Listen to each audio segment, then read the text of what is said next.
Bismillahirrahmanirrahim. Assalamualaikum warahmatullahi wabarakatuh. Innal hamdalillah nahmaduhu wa nasta'inuhu wa nastaghfiruh wa na'udzu billahi min shururi anfusina wa min sayyiati a'malina. May yahdihillahu fala mudilla lahu wa may yudlil fala hadiya lahu. Asyhadu an la ilaha illallah wahdahu la syarika lahu wa asyhadu anna Muhammadan abduhu wa rasuluh. Ya ayyuhalladzina amanu taqullaha haqqa tuqatih wa la tamutunna illa wa antum muslimun. Ya ayyuhan nas ittaqu rabbakumul ladzi khalaqakum min nafsin wahidah wa khalaqa minha zawjaha wa batha minhuma rijalan katsiran wa nisaa'a. Wattaqullaha alladzi tasaaluna bihi wal arham innallaha kana 'alaikum raqiba. يا أيها الذين آمنوا اتقوا الله وقولوا قولا سديدا يصلح لكم أعمالكم ويغفر لكم ذنوبكم ومن يطع الله ورسوله فقد فاز فوزا عظيما أما بعد فإن أصدق الحديث كتاب الله وخير الهدي هدي محمد صلى الله عليه وسلم وشر الأمور محدثاتها وكل محدثات بدعة وكل بدعة ضلالة وكل ضلالة في النار. Sekarang kita lanjutkan qauluhu fis sahabah, ucapan Al-Imam Malik tentang para sahabat radhiyallahu taala anhum jami'an. Sebelum kita membahas apa makna atau definisi dari sahabat, ada yang tahu yang dimaksud sahabat?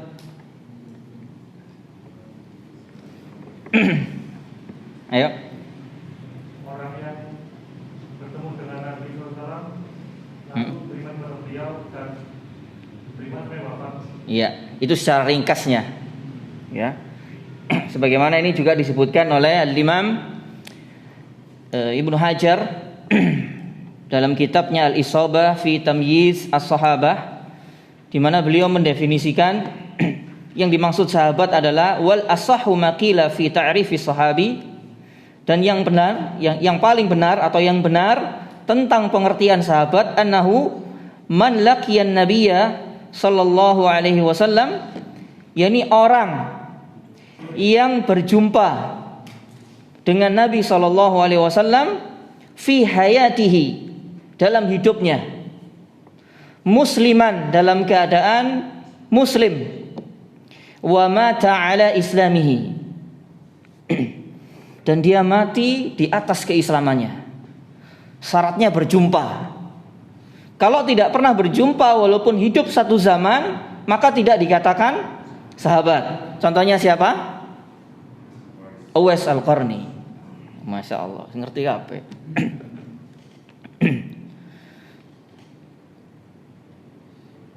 Termasuk definisi sahabat juga adalah orang-orang yang ketika di fase Mekah sangat keras permusuhannya kepada Nabi SAW, akan tetapi ketika di fase Madinah, ketika Fathu Mekah, dia masuk Islam dan baik keislamannya sampai dia wafat. Siapa kira-kira? Abu Sufyan. Ya, Abu Sufyan. Begitu juga anak keturunannya. Karena sebagian ahlul bid'ah telah mencaci maki, mencela, menghina Abu Sufyan dan anaknya Muawiyah radhiyallahu taala anhuma. Meskipun memang di awal-awal dakwah Nabi alaihi salatu wassalam, Abu Sufyan termasuk salah seorang pembesar Quraisy yang sangat keras permusuhannya kepada dakwah Nabi alaihi salatu wassalam. Tapi ketika Fathu Makkah dia masuk Islam dan baik keislamannya, bahkan dalam salah satu peperangan sampai membutakan salah satu matanya, dan dia baik keislamannya sampai dia wafat. Ini termasuk sahabat. Dan bukan termasuk sahabat orang yang pernah berjumpa dengan Nabi, dia beriman kepada Nabi, pernah mendengarkan sabda-sabda Nabi, namun dia murtad sampai mati. Ini bukan termasuk sahabat. Siapa? Yang sering saya contohkan, Rojal bin Unfuah, salah seorang pendukung Musailamah Al-Kadzdzab. Kalau dia masuk Islam kemudian murtad tapi kembali ke Islam sampai mati, maka dia dikatakan sahabat. Seperti Ash'ath bin Qais. Ini salah seorang sahabat yang pernah murtad, terus kemudian dia kembali lagi ke Islam sampai dia mati. Ini termasuk definisi sahabat. Dan seluruh para sahabat, para ulama ahlu sunnah sepakat mereka adalah orang-orang yang adil, orang-orang yang terpercaya. Dan mereka semua adalah sebaik-baiknya manusia pada generasi umat ini. Tidak ada satupun yang mencela, mencaci maki, menghina salah seorang di antara mereka kecuali dia orang zindiq atau orang kafir, orang munafik atau orang kafir. Mana dalilnya? Salah satu tanda orang itu dikatakan munafik adalah mencela sahabat. Salah satu tanda orang dikatakan bahkan kafir itu karena membenci bahkan marah kepada sahabat. Mana dalil? Wa idza qila lahum aminu bima wa idza qila lahum aminu kama amanan nas qalu anu'minu kama amanas sufaha. Dan apabila dikatakan kepada mereka, mereka di sini siapa ayat ini? Orang-orang munafik. Dalam surah Al-Baqarah, berimanlah kalian seperti manusia beriman. Yang dimaksud manusia dalam ayat ini adalah para sahabat. Maka orang-orang munafik mengatakan, qalu anu'minu kama amanas sufaha. Apakah kami harus beriman seperti orang-orang sufaha itu beriman? Siapa yang dimaksud sufaha? Para sahabat. Al-Imam Ibnu Katsir rahimahullah dalam kitab tafsirnya mendefinisikan as-sufaha itu adalah orang yang lemah akal, bodoh, tidak bisa membedakan mana yang maslahat dan mana yang mudarat. Ini tuduhan orang-orang munafik kepada para sahabat sufaha. Maka Allah Subhanahu wa taala membela secara besar-besaran di dalam kitabnya, ala innahum humus sufaha walakin la ya'lamun. Ketahuilah sesungguhnya mereka itulah orang-orang munafik, orang-orang yang mencela, menghina sahabat adalah orang-orang yang sufaha, yang bodoh, rendah akal, tidak bisa membedakan mana yang maslahat dan mudarat. Akan tetapi mereka adalah orang-orang yang tidak mengetahuinya. Salah satu tanda orang dikatakan munafik itu adalah mencela salah seorang di antara para sahabat radhiyallahu taala anhum jami'an, sebaik-baiknya manusia pada generasi umat ini. Bahkan dikatakan sebaik-baiknya manusia setelah para nabi dan rasul. Tidak ada sahabat para nabi yang melebihi kebaikan mereka seperti kebaikan para sahabat. Seperti Hawariyun, sahabatnya Musa, tidak ada yang melebihi kebaikan para sahabat Rasulullah Muhammad sallallahu alaihi wasallam. Sebaik-baiknya manusia setelah para nabi dan rasul. Dan sekian banyak ayat maupun hadis-hadis Nabi sallallahu alaihi wasallam yang telah memuji kebaikan, kejujuran para sahabat.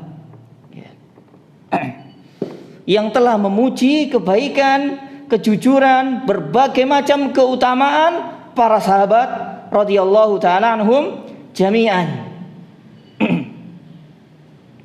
Bahkan tidak hanya itu, siapapun keimanannya yang seperti keimanan para sahabat atau sikap dan cara beragamanya seperti para sahabat, maka mereka adalah orang-orang yang berada di atas hidayah, berada di atas hidayah Rabbul Alamin, berada di atas hidayah taufik. Tentunya sebaliknya, Siapa yang tidak bersikap dan cara beragama mereka tidak seperti generasi para sahabat radhiyallahu anhum, mereka adalah orang-orang yang sesat. Mereka adalah orang-orang yang sesat.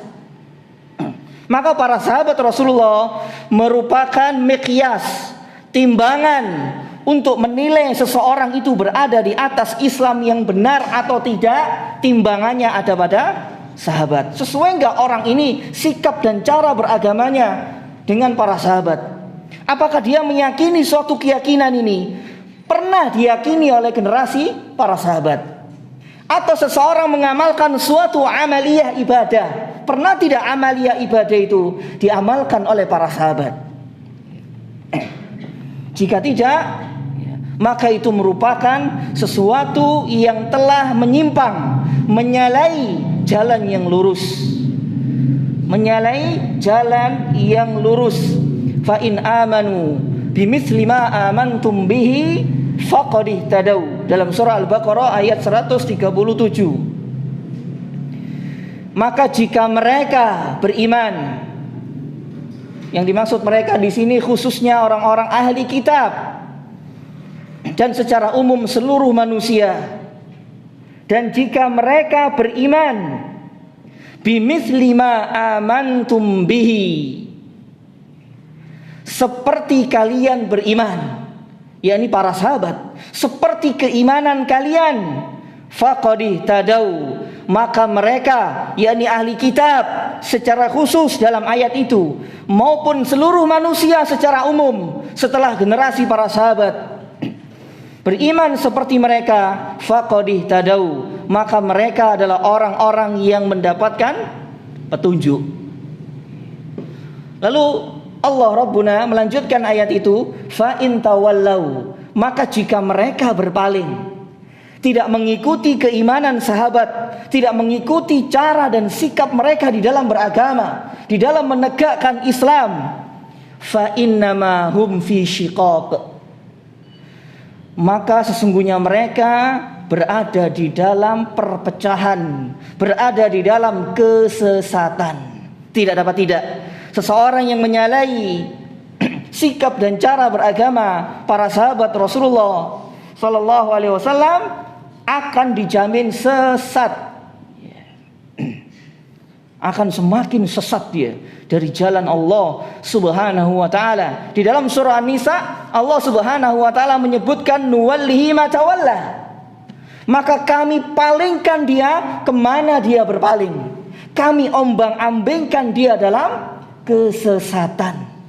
Semakin dia menyalahi sikap dan cara beragama para sahabat, maka dia akan semakin sesat, semakin jauh dia dari jalan yang lurus. Menyalahi sikap dan cara beragama para sahabat radhiyallahu taala anhum jami'an. Oleh karena itu ketika Nabi SAW mengkhabarkan tentang iftirakul ummah, tentang perpecahan umat, bahwa umat ini akan berpecah belah menjadi 73 golongan, 72 masuk neraka. 72 ini semuanya adalah orang-orang yang telah menyalahi, menyelisihi sikap dan cara beragama para sahabat radhiyallahu taala anhum jami'an. Hanya satu golongan yang akan selamat. Qila ya Rasulullah, wa man hiya ya Rasulullah? Ma ana alaihi wa ashabi. Aku dan para sahabatku yang berada di atasnya, yakni orang-orang yang mengikuti bagaimana sikap dan cara beragama Nabi sallallahu alaihi wasallam dan para sahabatnya. Semoga kita termasuk yang satu ini. Allahumma amin. Siapapun yang menyalahi, pasti dia akan tersesat, pasti dia akan menyimpang. Tidak dapat tidak. Tentunya orang-orang yang menginginkan keselamatan, kebahagiaan di dunia dan di akhirat, maka tidak dapat tidak mereka harus mengikuti jalannya para sahabat radhiyallahu taala anhum di dalam sikap dan cara beragama, meyakini suatu keyakinan dalam agama seperti keyakinan mereka, mengamalkan suatu amaliyah ibadah seperti amaliyah mereka. Kita tidak menyalahi mereka di dalam sikap dan cara beragama, karena akan fatal. Akibatnya akan disesatkan oleh Allah Subhanahu wa taala, terombang-ambing dalam kesesatan. Dan ini kita bisa buktikan dalam fakta atau realita kehidupan kita. Orang-orang yang sudah datang kepada mereka petunjuk ilmu, hidayah ilmu tentang manhaj atau cara dan sikap beragama para sahabat, ternyata mereka menyelisihi, bahkan mereka membantah. Semakin mereka sesat, semakin mereka jauh dari jalan yang lurus, dari jalan yang diridhoi oleh Allah Subhanahu wa taala. Masya Allah. Mereka terombang-ambing dalam kebid'ahan, berbagai macam kesesatan. Bahkan juga tidak jarang di antara mereka terjerumus ke dalam berbagai macam kekufuran dan kesyirikan. Waliyadzubillah. Karena para ulama mengatakan di antara salah satu wasilah atau sarana yang sangat besar sekali menghantarkan manusia kepada kekufuran dan kesyirikan adalah kebid'ahan dan berbagai macam penyimpangan dan kesesatan di dalam beragama. Ini salah satu wasilah yang sangat besar sekali menyeret manusia kepada kekufuran ataupun kesyirikan.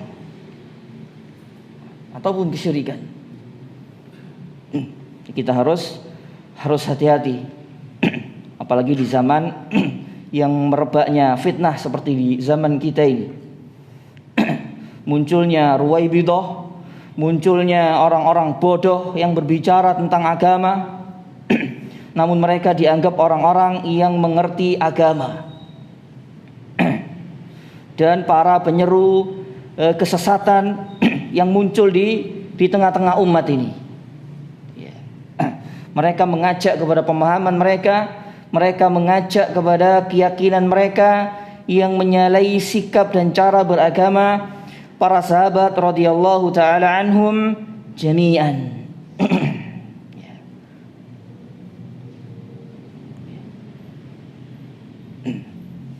Tapi yang ironis lagi, wis sesat tapi ngaku sing satu golongan iki mang ya. Iku lho ya. Wis PPN wis kon mule ngono wis ya. Gitu. Wis sesat tapi ngakoni sing satu golongan yang selamat tadi. Apa kira-kira?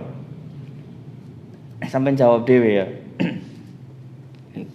Justru menyesatkan orang-orang yang berusaha mengikuti sikap dan cara beragama para sahabat.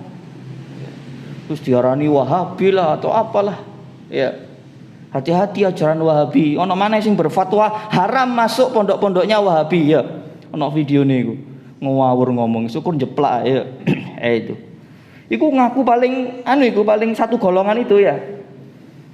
Tapi aslinya kalau ditimbang dengan dalil Al-Quran dan Sunnah, orang paling sesat itu.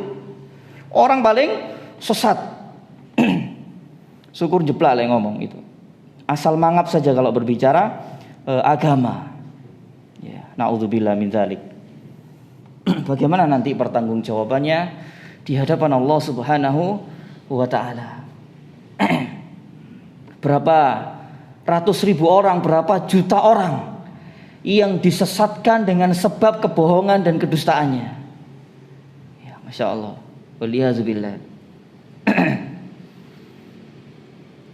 Hendaknya orang-orang seperti itu mengingat nanti hari hisab, hari di mana Allah Subhanahu wa taala akan mengunci mulutnya, menampakkan kesalahan-kesalahannya, membongkar isi hatinya. Hendaknya orang-orang seperti itu atau termasuk kita ingat hari di mana akan ditampakkan semua segala hal yang tersembunyi maupun yang nampak. Ketika seseorang ingat seperti itu, tentunya dia tidak akan serampangan, tidak akan sembarangan di dalam berbicara tentang agama Allah Subhanahu wa taala. Dan sering kita sampaikan, salah satu dosa besar yang melebihi dosa syirik dari satu sisi adalah orang-orang yang berani berbicara tentang agama Allah dengan tanpa ilmu. Berbicara agama Allah hanya qila qal. Oh katanya, kalau bahasa kita, oh jari ini fulan, oh jari ini. Masya Allah. Padahal mereka membicarakan agama Allah, membicarakan hukum-hukum di antara hukum-hukum Allah. Tapi mereka hanya mengatakan qila qal. Oh jari ini, oh dan katanya, Masya Allah. Padahal mereka sedang membicarakan hukum-hukum Allah, tapi tidak sesuai dengan apa yang menjadi ketentuan hukum Allah. Insyaallah berat timbangannya di sisi Allah Subhanahu wa ta'ala. Ini sering dan terus akan saya ulang ini. Jangan sampai kita memberanikan diri berbicara tentang hukum-hukum Allah, tentang syariat Allah, sementara kita nggak punya ilmunya. Yang dimaksud ilmu di sini adalah Al-Quran dan Sunnah. Jangan sampai seseorang membicarakan hukum-hukum Allah hanya mengatakan lo katanya qila qal, lo katanya Imam Fulan, lo katanya Syekh Fulan begini. Masya Allah. Jangan sampai kita berbicara tentang hukum Allah hanya bersandar pada perkataan seseorang. Karena itu bisa masuk ke dalam berdusta atas nama Allah Subhanahu wa ta'ala. Betapa banyak ancaman orang-orang yang berdusta atas nama Allah Subhanahu wa ta'ala, dalam Al-Quran maupun dalam hadis-hadis Nabi SAW. Cek gak gampang asal mangap gitu loh ya. Kita bisa mengontrol lisan kita, menahan lisan kita terhadap perkara-perkara agama yang kita tidak memiliki ilmunya. Terus perkataan beliau, akhraja Abu Nuaim an Abdillah al-Unbari, telah diriwayatkan oleh Abu Nuaim dalam kitabnya Hilyatul Auliya dari Abdullah al-Unbari qala, dia berkata, ini salah satu murid dari Imam Malik. Qala Malik ibnu Anasin, Imam Malik bin Anas pernah mengatakan, man tanaqqasa ahadan, barang siapa yang mencela salah seorang min ashabi Rasulullah sallallahu alaihi wasallam, dari para sahabat Rasulullah, au kana fi qalbihi alaihim ghil, atau di dalam hatinya terdapat kebencian atau kedengkian. Ghil itu kedengkian, hasad. Falaisa lahu haqqun fi fai'il muslimin, maka tidak ada hak baginya berada dalam naungan muslimin. Tidak ada hak baginya berada dalam naungan kaum muslimin. Dia bukan termasuk golongan kaum muslimin. Summa tala qaulahu ta'ala, kemudian Imam Malik membacakan firman Allah Ta'ala dalam surah Al-Hasyr ayat yang ke-10. Walladzina ja'u min ba'dihim, dan orang-orang yang telah datang setelah mereka. Mereka di sini berkaitan dengan ayat 9 dan 8. Yang Allah Subhanahu wa ta'ala telah memuji orang-orang muhajirin dan telah memuji orang-orang ansor. Maka ayat 10-nya Allah menyebutkan orang-orang yang datang setelah generasi sahabat, dari kalangan tabi'in, tabi'ut tabi'in, para imam ahlul hadis, para imam-imam ahlu sunnah terdahulu, sampai sekarang.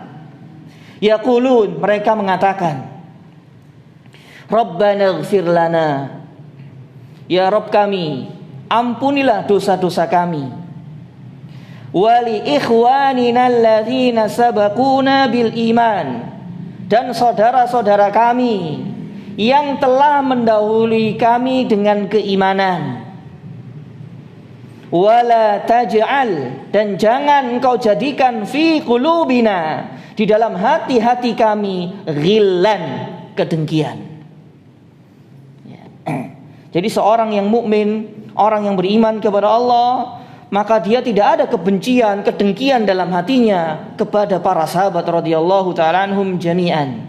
Hanya orang-orang munafik, hanya orang-orang kafir yang membenci para sahabat, mencela, bahkan sebagian kelompok ada yang mengkafirkan sahabat. Insyaallah. Kalau kita telusuri, Pak, ya, orang-orang yang mencela apalagi sampai mengkafirkan sahabat, ya, itu tujuan utamanya ingin menghanguskan Islam dari muka bumi ini. Apa alasannya? Karena orang-orang yang mewarisi, meneruskan, menyambung dakwah Islam, dakwah Nabi SAW adalah para sahabat. Ketika para sahabat sudah dicela, dihinakan, bahkan sampai dikafirkan, ini tujuan utamanya ingin menghanguskan Islam dari muka bumi ini. Itu tujuan orang-orang yang mengkafirkan para sahabat. Tujuannya itu. Karena mereka yang membawa agama ini. Kalau agamanya sudah dikafirkan, sudah tidak dipercaya, sudah diingkari tentang kejujuran mereka, tidak diakui kejujuran mereka, ya tentunya apa yang mereka bawa akan mudah untuk didustakan oleh manusia. Dari kalangan orang-orang Syiah, Rafidhah. Terus kemudian Al-Imam Malik mengatakan, "Faman tanaqqasahum aw kana fi qalbihi 'alaihim ghillun falaysa lahu fil fai'i haqqun." Maka barang siapa yang mencela mereka, mencela para sahabat, atau dalam hatinya terdapat kedengkian, maka tidak ada hak baginya berada dalam naungan kaum muslimin.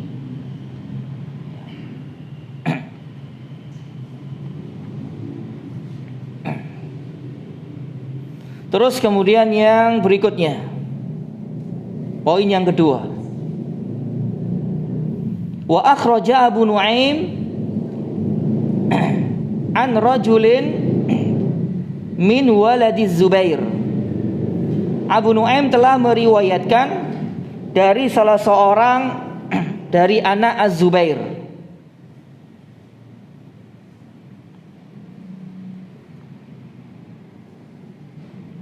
Dia berkata, kunna inda Malik, kami pernah di sisi Al-Imam Malik, atau kami pernah di majelisnya Al-Imam Malik. Fadzakaru rajulan, maka mereka menyebutkan tentang seseorang yatanaqqasa ashab Rasulullah sallallahu alaihi wasallam. Ada seseorang yang mencaci maki atau menghina para sahabat Rasulullah. Faqara'a Malikun hadhil ayah. Lalu Malik membaca firman Allah Subhanahu wa taala dalam surah Al-Fat ayat 29. Muhammadur Rasulullah, Muhammad itu adalah utusan Allah.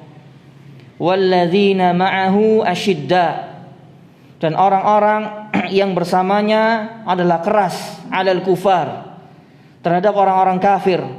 Sampai firman-Nya, yu'jibuz zurra'a liyaghidha bihimul kuffar. Karena keadaan sahabat itu menyebabkan jengkel, marah orang-orang kafir kepada mereka. Faqala Malik, lalu kata Malik setelah membacakan ayat ini, man asbaha fi qalbihi ghaib, maka barang siapa yang hatinya marah ala ahadin min ashabi Rasulillah sallallahu alaihi wasallam, kepada salah seorang di antara sahabat Rasulullah, faqad asabathul ayah, maka sungguh ayat ini telah menimpanya. Di dalam redaksi yang lain, sebagaimana yang dinukil oleh Al-Imam Ibnu Katsir di dalam kitab tafsirnya tentang ayat ini, dinukil dari Al-Imam Malik. Beliau mengatakan, wa man ghadha sahaba, setelah membaca ayat ini, Al-Imam Malik mengatakan, wa man ghadha sahaba, barang siapa yang marah kepada para sahabat Rasulullah sallallahu alaihi wasallam, faqad kafara fi hadhil ayah, min hadhil ayah, maka sungguh dia telah kafir berdasarkan ayat yang mulia ini. Ini sudah difatwakan terdahulu oleh Al-Imam Malik. Siapa saja yang marah, jengkel kepada sahabat, maka dia kafir berdasarkan ayat ini. Liyaghidha bihimul kuffar. Keadaan para sahabat itu membuat jengkel, marah, benci orang-orang kafir. Maka barang siapa yang marah, benci, apalagi sampai mengkafirkan para sahabat, maka mereka adalah orang-orang kafir berdasarkan ayat ini. Ya, berdasarkan ayat ini. Maka siapa yang mencela para sahabat, maka dia orang munafik. Dan siapa yang marah kepada para sahabat, maka dia orang kafir. Sementara orang-orang Syiah, ya, dua sifat dari orang kafir maupun orang munafik ada pada orang-orang Syiah. Mereka mencela, juga marah kepada sahabat. Juga marah kepada sahabat. Kafir berdasarkan ayat yang mulia ini. Oleh karena itu merupakan kejahilan, kebodohan orang-orang yang ingin menggandengkan antara ahlu sunnah dengan Syiah, nggak akan pernah ketemu. Dulu ada sebagian tokoh di negeri kita ini, atau mungkin juga di negeri yang lain, ada orang-orang yang ingin menggandengkan baina ahli sunnah wa Syiah. Bagaimana mereka bisa bersaudara, bisa saling menghormati perbedaan di antara mereka. Ini selama-lamanya abadan sampai kiamat gak akan pernah bisa bersatu, gak akan pernah bisa. Itu hanya orang-orang bodoh dan jahil, orang-orang yang ingin menyatukan antara ahlu sunnah dengan Syiah. Tapi gak tak sebut jenenge kok ya, kok diparani wong ya kok. Iku. Jare ini ahli tafsir di negeri kita ini, tapi ngawur, omongan yang wakil sing ngawur. Ahli tafsir jare ini. Mbok ahli tafsir kok planet atau kon dia. Itu ngawur omongan itu. Dan itu banyak dijadikan rujukan oleh sebagian kaum muslimin. Wal iyadzu billah. Ini salah satu du'atun ala abwabi jahannam. Selamanya tidak akan pernah bisa bersatu antara ahlu sunnah dengan Syiah. Islam bukan Syiah dan Syiah bukan Islam. Syiah itu agama sendiri, Islam itu juga agama sendiri, lain dengan Syiah. Berbeda. Karena pendiri dari nenek moyang mereka adalah orang-orang munafik yang pura-pura masuk Islam, terus menyebarkan faham hulu di tengah-tengah kaum muslimin, yang membela Ali secara berlebihan sampai pada puncaknya menuhankan Ali dan mengkafirkan mayoritas para sahabat radhiyallahu taala anhum jami'an. Sikap taqiyah orang-orang Syiah, dan itu sampai hari ini. Ya, sampai hari ini. Terus kemudian yang berikutnya,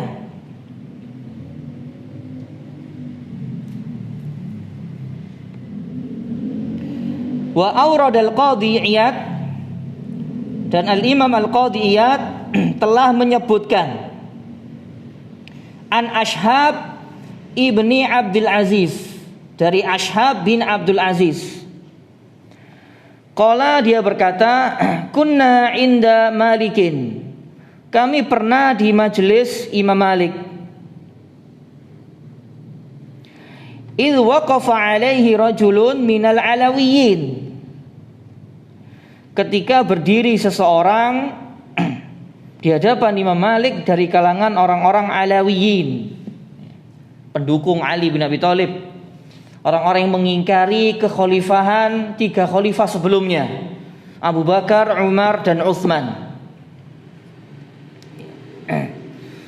Wa kanu yaqbiluna ala majlisihi fanadahu, dan mereka akan mau duduk di majelis beliau, orang-orang Alawiyyin ini.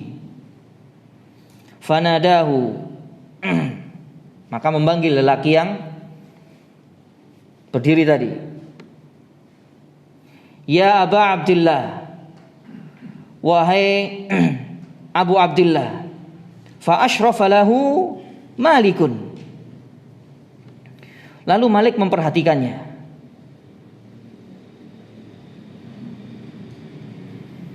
Malik hanya memperhatikannya, tidak menjawab apa yang dikatakan oleh si laki-laki ini. Walam yakun idza nadahu ahadun yujibuhu aksar man an yashraf bi ra'sihi. Maka Malik tidaklah apabila ada seseorang memanggilnya di majelisnya tidak menjawabnya, tidak menjawabnya, tidak memperhatikannya, gak direken gitu loh, gak direken sama Malik. Ini ada orang berceramah tapi diceluk gitu. Faqala lahu at-Talibi, berkata kepadanya at-Talibi, inni uridu an aj'alaka hujjatan fima baini wa bainallah. Berkata at-Talibi di sini, sesungguhnya aku ingin menjadikanmu sebagai hujjah antara diriku dan Allah. Idza qadamtu alaihi fas'alani qultu lahu malikun qala li. Apabila aku berdiri di hadapan Allah dan dia bertanya kepadaku tentang suatu permasalahan, lalu aku mengatakan aku mendapatkannya dari Imam Malik. Faqala lahu, lalu Imam Malik mengatakan qul, maka katakanlah, min khairin nasi ba'da Rasulillah sallallahu alaihi wasallam qala Abu Bakrin, sebaik-baik manusia setelah Rasulullah sallallahu alaihi wasallam adalah Abu Bakar. Qala al-Alawi, kemudian orang ini dari kalangan Alawiyin ini, summa man, kemudian siapa? Qala Malik, Malik mengatakan summa Umar, kemudian Umar. Lalu Alawi ini mengatakan lagi summa man, qala al-khalifah al-maqtul zulman, yakni khalifah yang terbunuh secara zalim, Utsman. Lalu Alawi ini mengatakan lagi, wallahu la ujalisuka abada, maka demi Allah aku tidak akan duduk di majelismu selama-lamanya. Karena dia meyakini lebih mengutamakan Ali bin Abi Thalib.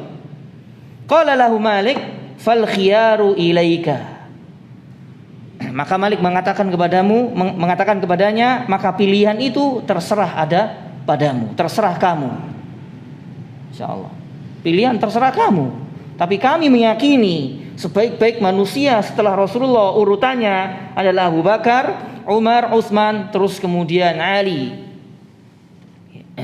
Bahkan Ali bin Abi Thalib sendiri dalam riwayat yang sahih pernah ditanya oleh seseorang, siapakah manusia yang terbaik setelah Nabi SAW?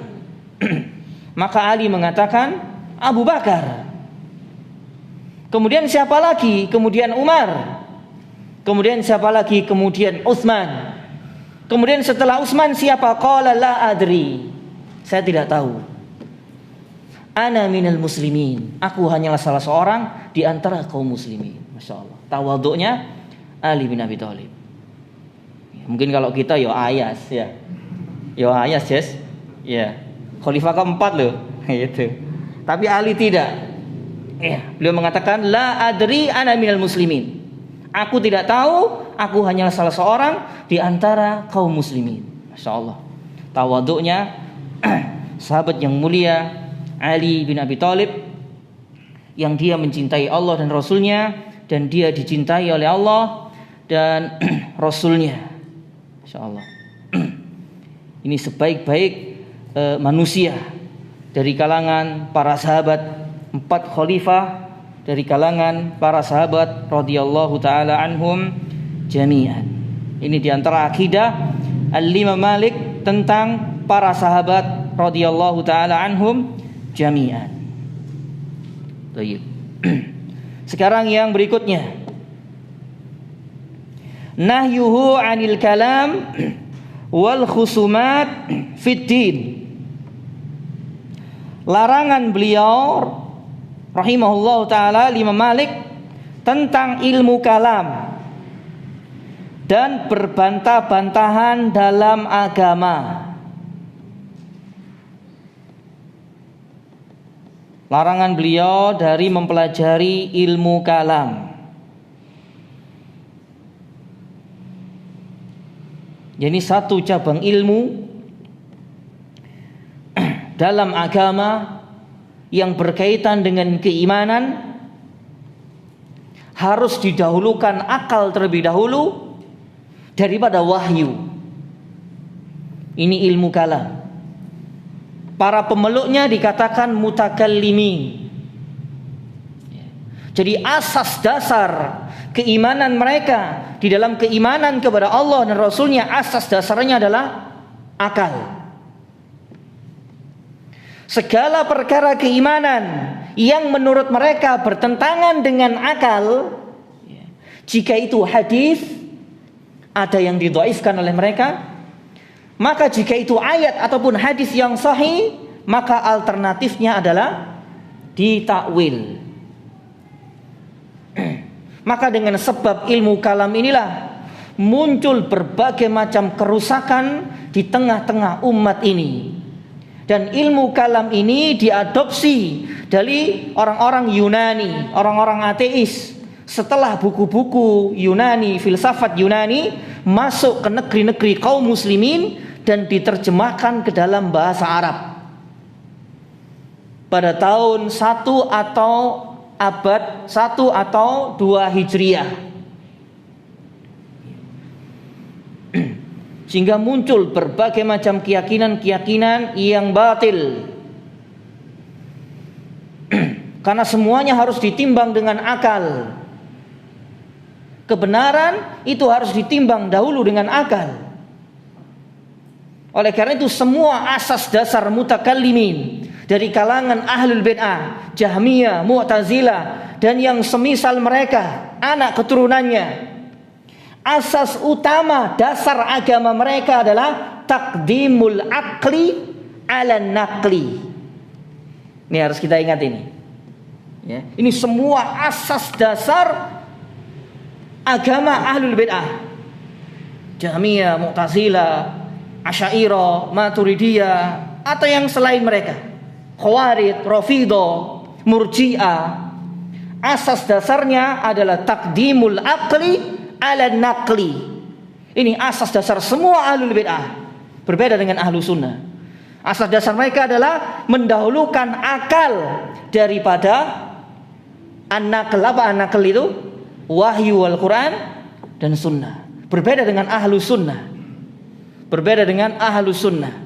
Ahlu sunnah taqdimun naqli alal aqli. Lebih mendahulukan wahyu Al-Quran dan sunnah daripada akal. Ketika datang nas-nas perkara-perkara keimanan yang tidak dapat dicapai oleh akal, maka ahlu sunnah beriman. Beriman sesuai dengan apa yang datang dari Allah dan Rasulnya. Berbeda dengan ahlul bid'ah, mutakallimin, Jahmiyah, Mu'tazilah dan yang semisal mereka. Nah, dengan sebab inilah, dengan sebab ilmu kalam inilah muncul berbagai macam kebid'ahan dalam permasalahan i'tiqad, dalam permasalahan akidah, mengingkari nama-nama dan sifat-sifat Allah, mengingkari sifat bicara bagi Allah, mengingkari Allah itu tidak memiliki sifat-sifat, mengingkari bahwa Allah nanti tidak dapat dilihat di akhirat. Itu disebabkan asas dasar agama mereka, keyakinan mereka dibangun di atas akal.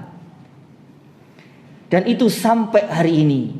Kalau kita melihat kerusakan-kerusakan ahlul bid'ah yang mengingkari perkara-perkara gaib yang datang dari Allah dan Rasulnya, lalu mereka takwil dengan takwil yang batil, itu disebabkan mereka lebih mendahulukan akal daripada wahyu. Seperti mereka mengingkari sifat ketinggian Allah di atas semua makhluknya. Allah turun ke langit dunia, itu mereka ingkari semuanya.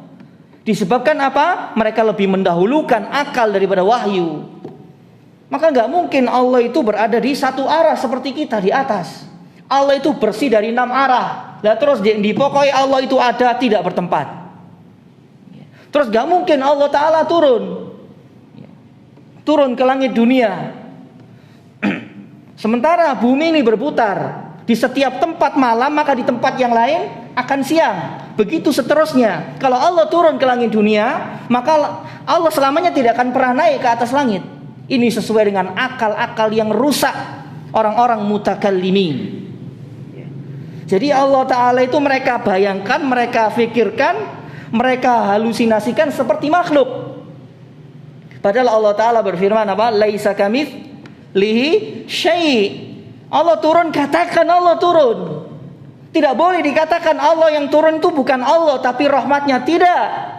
Katakan Allah turun sesuai dengan kebesaran dan keagungannya. Bagaimana Allah Ta'ala turun? Hanya Allah yang mengetahui ilmunya.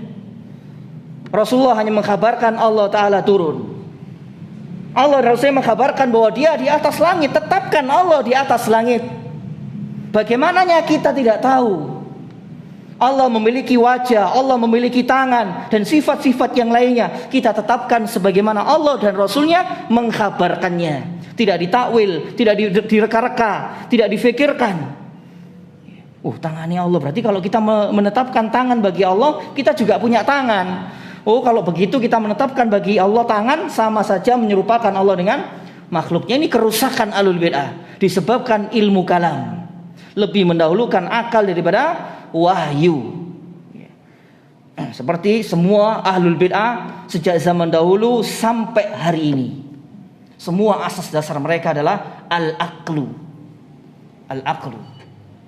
Wallahu ta'ala a'lam bishawab.